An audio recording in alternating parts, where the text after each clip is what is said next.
I think before we get the panel started, we should take a moment to consider that if EcoFactor can keep EV charging going in Ukraine with the extreme challenges they face, that perhaps the challenges the rest of the sector faces pale into insignificance. But well done, Rodion.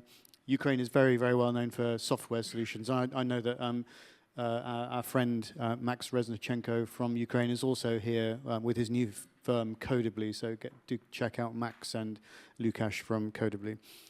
So thank you very much indeed, Rodion. And to jump straight into the panel, but first of all, if I could just ask everybody to introduce themselves, please. So Oliver, if you wouldn't mind saying a few words of introduction as to who you are and what you do, please.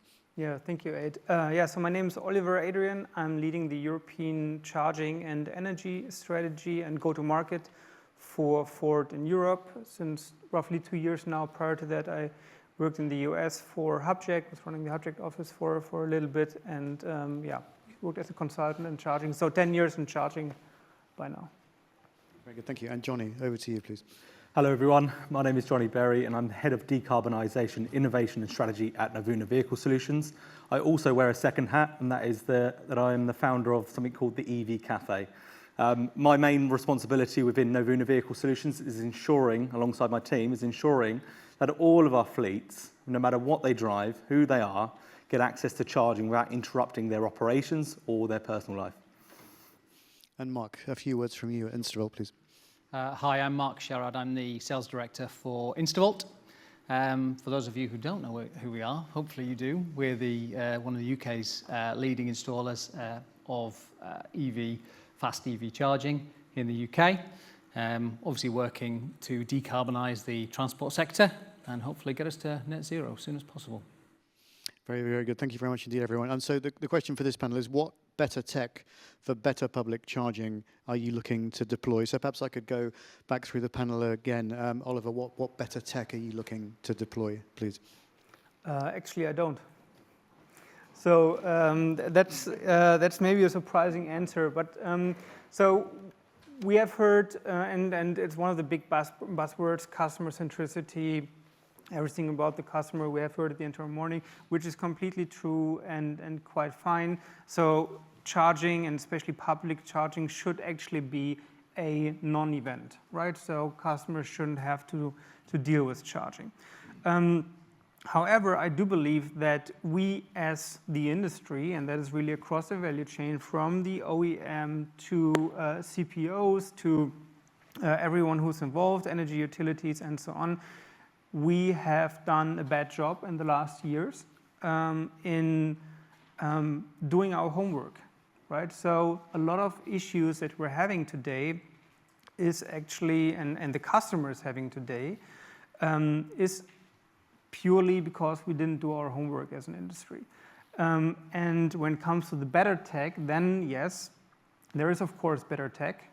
So on the OEM side, we can improve voltage ranges, we can talk about better HMI integrations, and of course we as an OEM, we provide one of the main assets, the vehicle and the battery, and we can talk a lot about your communication protocols and so on and so on.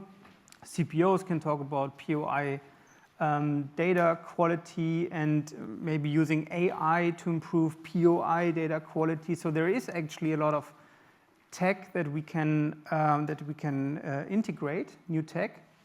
But the main point is these are all items that everyone has to work on, that we all together create an ecosystem that is then using new technology on every single piece, and that is what I mean with doing our homework, to actually create a better customer experience in the very end. For us as an OEM, it's 100% about customer centricity and reliability. So we, as Ford, we're actually measuring reliability in the public charging area. So strong focus on success at first plug, one of the metrics that we're measuring. And there's a lot of tech, like especially on the CPO, but also on our end. So this is not finger pointing, as mentioned. This is an industry item that we can integrate. But we really need to focus on the main items before, thinking the 15 years ahead. What are the beautiful sceneries that we can paint here? Very good. Yeah, I talk about needing a lot more of one type of experience and a lot less of another. So we need much less friction in the charging experience, but perhaps more experiences around charging with a retail and convenience sense of that experience. You mentioned AI there. I know, Roddy, on AI is a subject close to your heart, EcoFactor. Would you like to say a few words about that side? Yes, we already work on implement AI to our products to prevent future failures, which help us to have increase our successful charging rate. And we also would like to implement AI assistant, which help customers how to use correctly the charging point,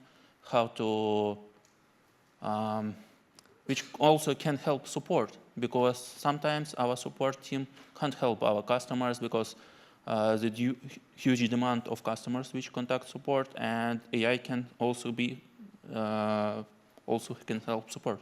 And also we implement AI to load management system, which also help us for balancing. Very good. I'll put in a good word for emotional intelligence as well. I think the CPO community needs a little bit more of an understanding of the early mainstream consumers and just how simple it needs to be for them. So perhaps some work on understanding emotional intelligence is another key element that everyone needs to have a look at. Johnny, I know you've recently entered the CPO space at Navuna from leasing to charging, so I assume you've been exploring some exciting new tech. Tell us all about that, please, Johnny. Wow, the market is incredibly fast-paced, and the team and I are introduced to new companies, new ideas, new innovation pretty much every week. And we need to listen, because we need a mosaic of solutions that's going to support the diverse range of needs for fleets. As we've mentioned numerous times before, I think Anne, you mentioned earlier, there are no one-size-fits-all. But if we're addressing, we've entered the CPO space, we went through a public monetization of our own location, and we've learnt a lot. You know, especially addressing the access point of view, the transparency, the reliability, and the support that sits behind the installation. And we've learned a lot, so we can provide that sort of business critical service to some of our fleets. And I think there's a lot of learning that can be done, and we've mentioned this before, around interoperability and those kind of standards, and harnessing that, and being more collaborative in that. But yeah, essentially, yeah, there's a whole host of solutions that we're going to need, and we've touched upon private network sharing, and it is something we are doing currently at the moment at our own location, and we're about to deploy something called Virtual Depot come October, where we put a solution in place for a period of time, and we enable fleets to access that. But it's everything that we've done up until now to learn how to deliver this. Notwithstanding, there are still some challenges around contracts, as David mentioned, health and safety of entering the sites and stuff like that. But the message is that there's no one-size-fits-all, and I think that's quite clear this afternoon. Very good. Thanks very much. Mark, I know Instavolt is really well known for its operational side, for its reliability, so presumably you've already deployed some very good tech, but what learnings have you had around that, and what future tech are you looking to deploy? Yeah, we've deployed quite a bit across the UK. We do find that there are some challenges that we have in finding those good spots. By the way, if anyone from Majestic is here, hello. But yeah, we've really got to find those spots, and it's actually an awful lot harder than you think. One of the big things, and I'm probably going to unapologetically repeat some messages that I've heard, the grid connection, and finding those that are commercially viable has really been important for us, and actually, ensuring that we're getting the right sites, but also that we've got the right capacity, that we're putting the right equipment in the right places is really, really important. And that's one of our major challenges. We find a lot of sites that we believe to be viable, but actually we have some challenges with grid connections and grid capacity. What we also have learned is really, at Instavolt, we have a view on where we want to be and what ultra rapid chargers we want to deploy. So we've almost found our sweet spot, so to speak. And what we look for is to ensure that those charge points are going to get used. There's no point in putting them there if they aren't going to get utilised, and we're not going to find people that will use them. So we spend an awful lot of time, ensuring that they are in places where the public can access them. One of the challenges that exists out there is ensuring that people know that we're there. You know, there are no standards for signage. There are no standards to direct people to our charge points, to anyone's charge points for that matter. And therefore, that is really important to ensure that, you know, accessibility and utilization is increasing.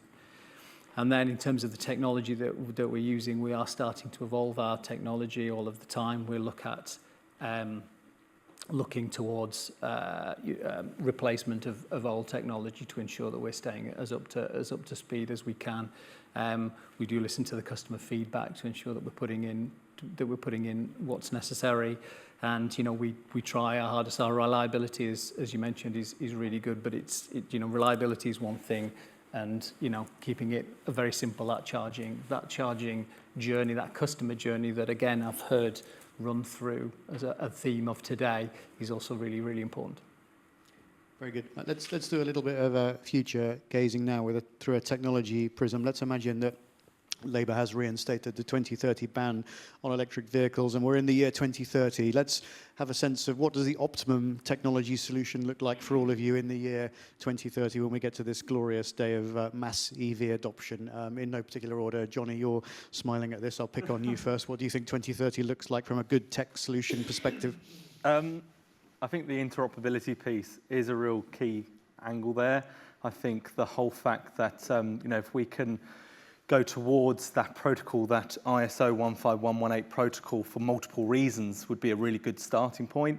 But if we fast forward to 2040, you know, the need to treble electricity production by that time, we therefore need to have an eye on today, or by 2030, of how we're going to ready ourselves for that increased demand. And I'm not saying that's an increased demand from the advent of electric vehicles, but it's likely to be a lot of the electrification of heat. So very much, if you are in the business of implementing a large network, albeit at home, workplace, depot, or in the public, or you're giving your drivers access to a large network, I think a consideration there in terms of how we are more flexible with the grid, and I'm looking towards Michael at Grid Beyond or something to that tune.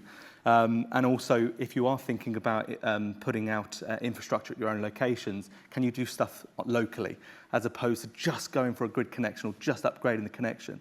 So again, thinking about all these things ahead of 2030 is really, really important.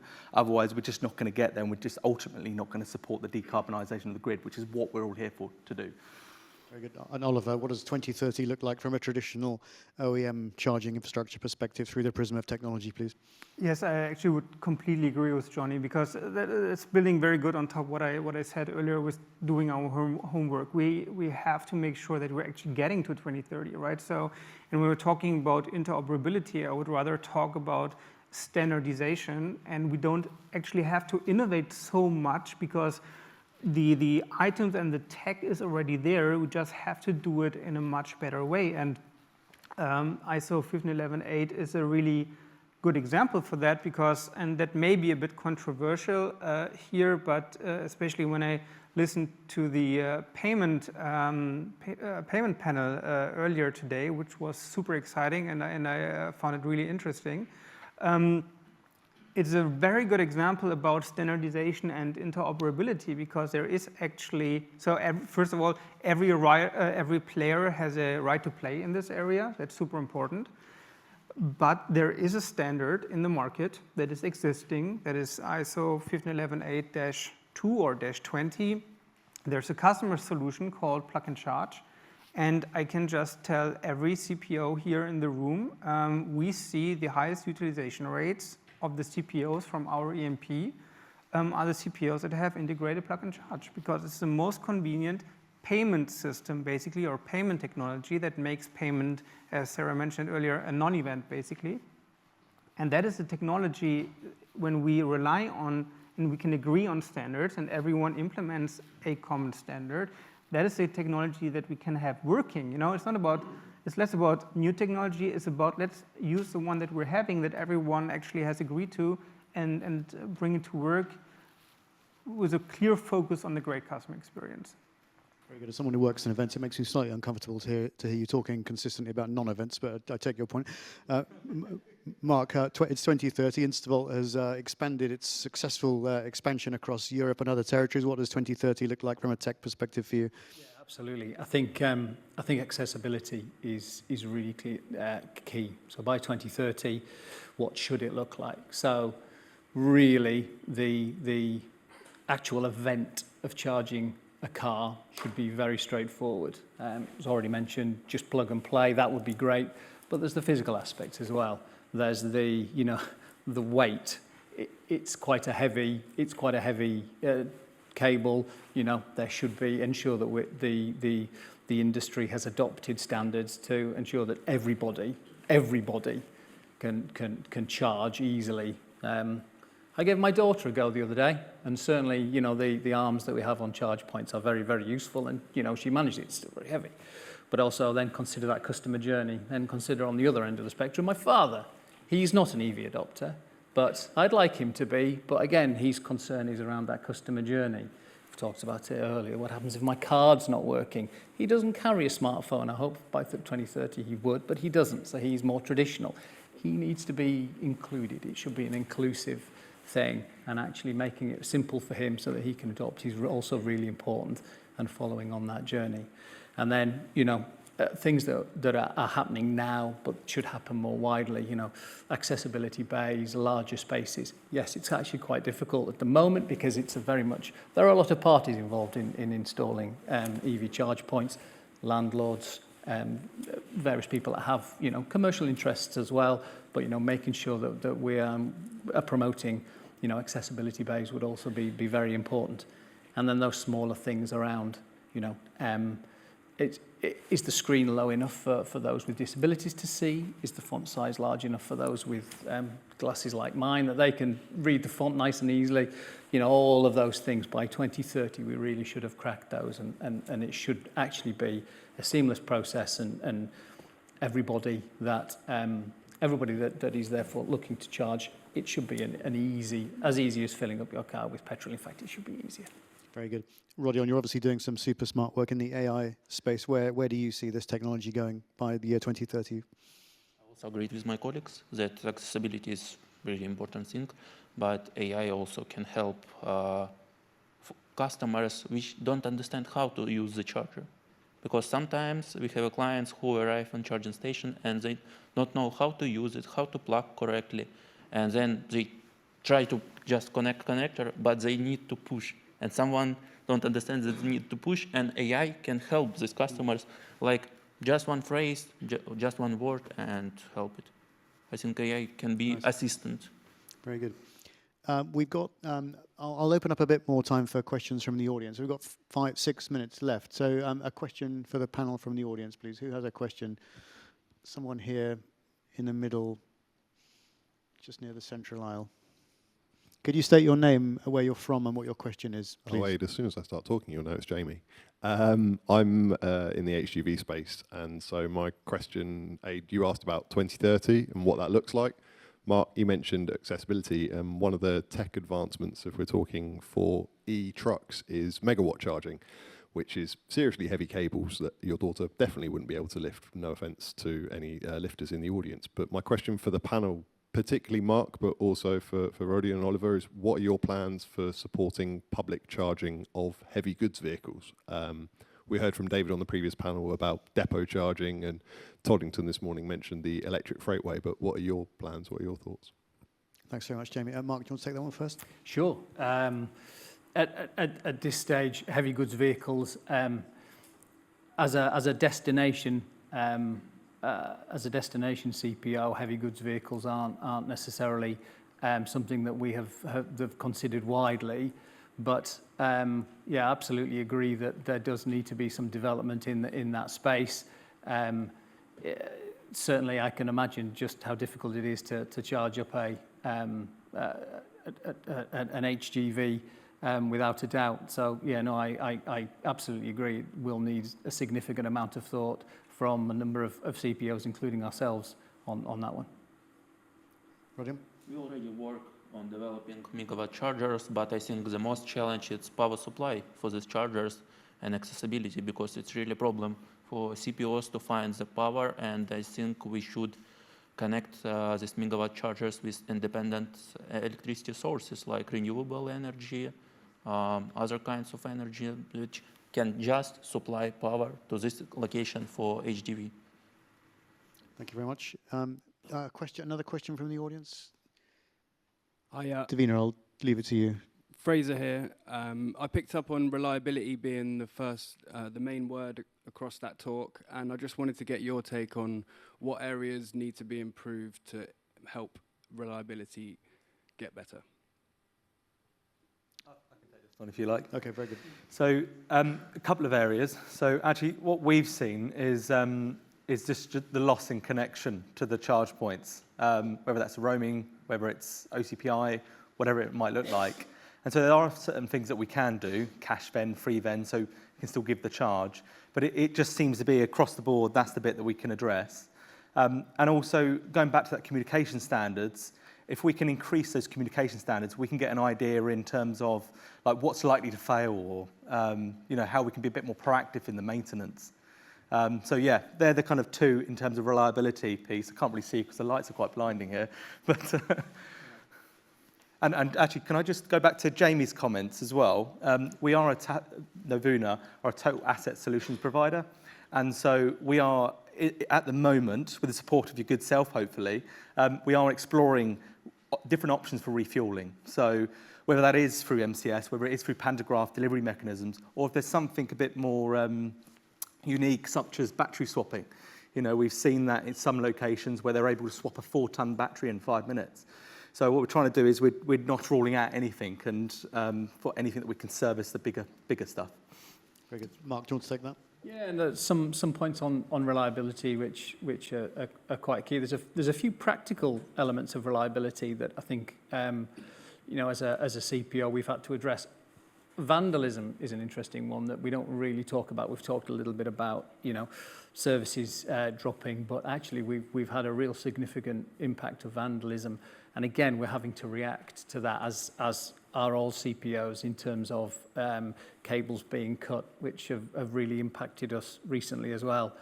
And I think also, CPOs should also, yes, there will always be problems. I think the challenge for the consumer and the customer is where there is nobody there to help. And that's a big challenge. And therefore, I think it is really important as a CPO to ensure that customer service is there. There is somebody on the end of a phone or contactable at all times to ensure that, let's face it, when you're stranded and you need charge. And therefore, if there's somebody there to help and guide you through it is really very important.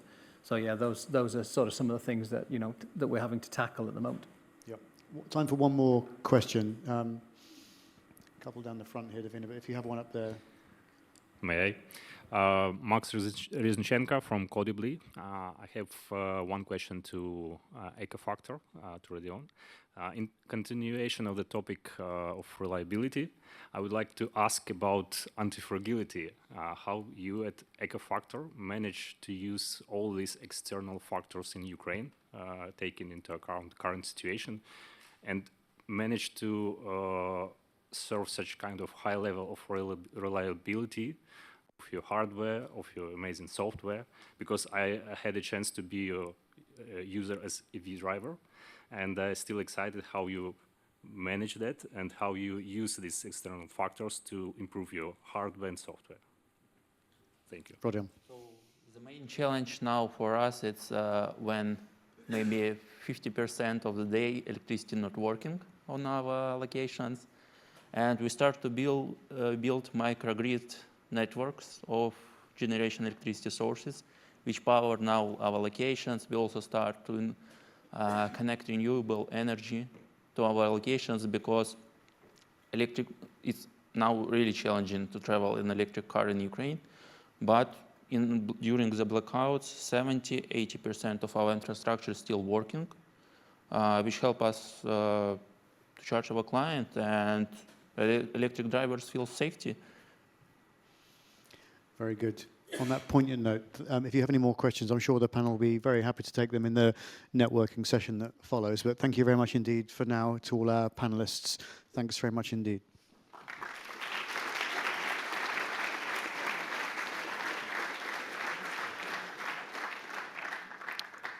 So we'll now close, and I'm delighted to say we'll close with our final keynote. A good friend of mine in helping to forge the very early idea around the EV Summit, Gareth Dunsmore, will join us here on stage. Gareth is the e-mobility transformation director at Nissan. Gareth, please welcome to the stage.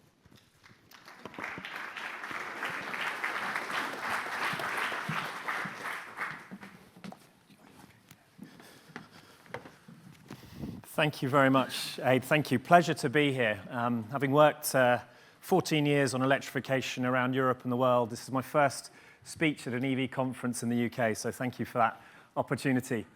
I wanted to try and close the day today a little bit about urban mobility and perhaps the different needs and the challenges that younger generations of customers are having in the transition towards a more sustainable form of mobility.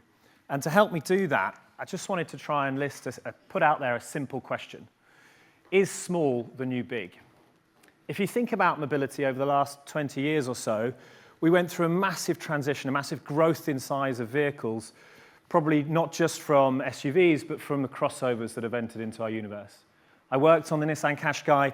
It really set off the crossover market here in the UK and around Europe. And then since then, the likes of the Nissan Leaf, of course Tesla as well, have really tried to open up the electric vehicle market, which is another huge transition. But I believe to fully move towards 100% zero emissions, we need to look at all consumers' needs. And it's been a topic raised a couple of times today to think about customers and about what they need rather than what we need as an OEM or what we want to work on as middle-aged old white men in car companies. So if we take a look at it, the mobility system in our cities around Europe is broken. There are huge challenges from air pollution that are costing our cities and costing businesses in our cities millions and billions of euros a year. But on top of that, there's a challenge of congestion, and congestion limiting the ability to grow GDP and to grow businesses, which all make us happier and stronger in society and give us more opportunity to move towards more sustainable mobility. We don't have the solutions. But for me, especially for this younger generation, the solution lies at this mix of both considering the energy that will power our mobility, but also the efficiency of that mobility. So energy, of course, Nissan Ariya. I drove my Ariya to the train station this morning to come up here to this conference. Energy is one part of it, and it's absolutely something that for many people with off-street parking, with the charging solutions that have been talked about a lot in the different panels today, people and more people will transition. But you start thinking about the ability to charge your vehicle in a city and the challenges that finding a lamppost charger, which was an idea I first heard about at a conference in Norway about 10 years ago, and you start seeing them on the streets in London, there simply aren't enough of them to help everyone move towards electric mobility. And at the same time, you have efficiency. The ability to try and move people to electric vehicles is no good if they just move over to the same vehicles that we're driving and we're putting on the streets today, the crossovers of this world, the sedans of this world, because it doesn't solve the other problem of cities. It doesn't solve the space issue and the congestion issue. By reducing the size of the vehicles that we move around in, or by, of course, moving to mass transit, we help start solving the problems of mobility, not just solving air pollution. So this younger audience, what are their needs? What are they really looking for? They've come from a generation which is completely alien to me in some ways, and I have a 16 and a 14-year-old daughter. They don't understand ownership. They look at price as a huge priority. Absolutely, they want to move around in the way they want to move around. That multimodal mindset. They don't want to own one particular thing if it doesn't satisfy all their needs. And I should have put in the last comment there about flexible ownership. It's flexible usership. They don't understand the concept of ownership. So how can we as businesses provide this younger generation the opportunity to do what they absolutely will do, move towards more sustainable choices? But they won't if we don't provide it in a way that benefits them and supports them. And you've started to see, and some of the brands today are displaying in the tent at the back, we're starting to see these micro-mobility solutions gaining hold, gaining a foothold. Yes, there are challenges with them. Yes, some of them have started and stopped, and a lot of the startups that were there a couple of years ago have transitioned on. but they are providing something that the bigger OEMs are not providing, that ability to satisfy the younger audiences with a product and a service that hopefully will move them beyond their mobile phone as a sense of freedom.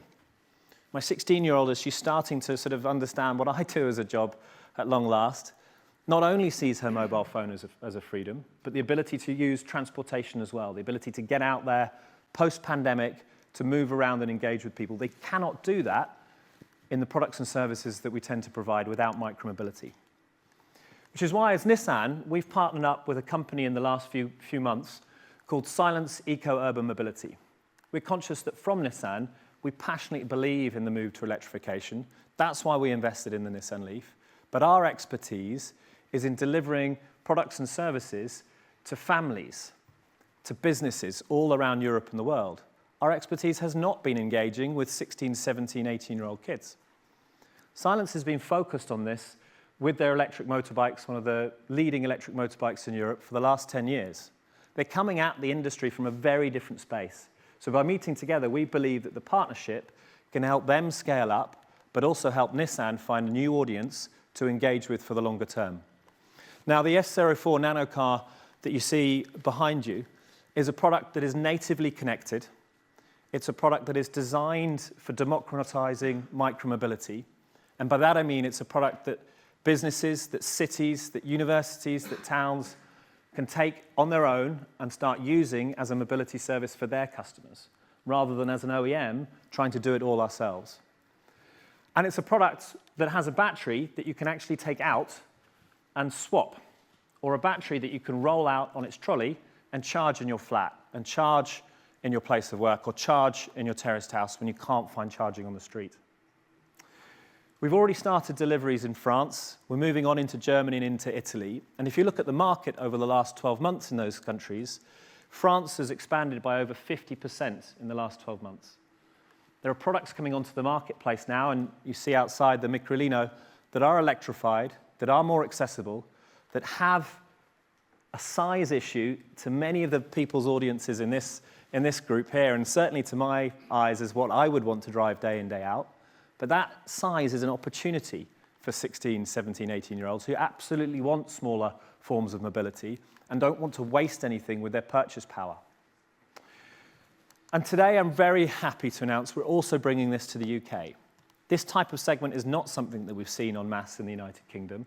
So we've put our press release out there. We'll be distributing the vehicle through our retailers to be able to make sure that we can reach new audiences, even in the UK, which, being a Brit, living in Europe probably 50% of his life, or living around the world 50% of his life, I do find it funny how we have a particular view on mobility that actually can be enriched and can be nourished by looking at what's happening on the continent, looking at what's happening in Asia, about how people move around more efficiently in a more sustainable way. So I think the scale of the collaboration that we see is not just about what Nissan can do for this partnership, but it's also about working with others and trying to find ways to use the electric motorbike, the electric nano car, and the battery that powers both of these vehicles that can be wheeled out and swapped and charged at home, as I mentioned, in ways that satisfy not just younger customers, but also satisfy businesses with last mile delivery, moving towards a more sustainable position as well. So I just want to pull it to a close by thinking about some of the themes that came up today. One of the themes was around partnership, and that's absolutely what is at the core of this approach that Nissan is taking. It's taking a view that partnerships can bring better products and services to more consumers than we can alone, both with Silence, but also with towns, cities, and businesses all across Europe. It's also about ideas, and I think the ideas comment that was mentioned earlier, the ideas that start in conferences like this can really help accelerate and move that transition on towards a more sustainable platform, I think is fundamental to this. What Nissan will bring to the market will be more powerful when we start partnering up with businesses, with infrastructure partners, with cities around the UK and around Europe to reach more customers, moving to what we all generally want, which is a more sustainable form of mobility that starts reducing the amount of pollution we're putting into the planet and starts helping customers to be able to move to this environment by spending less money. And I think that's also something that is sometimes lost in this conversation. It's that mixture of sustainability, bringing the right products and services to the market to help customers move across, but also not asking them to pay more in that transition. So a massive pleasure to be here. I hope the second day goes as well as the first, and thank you very much.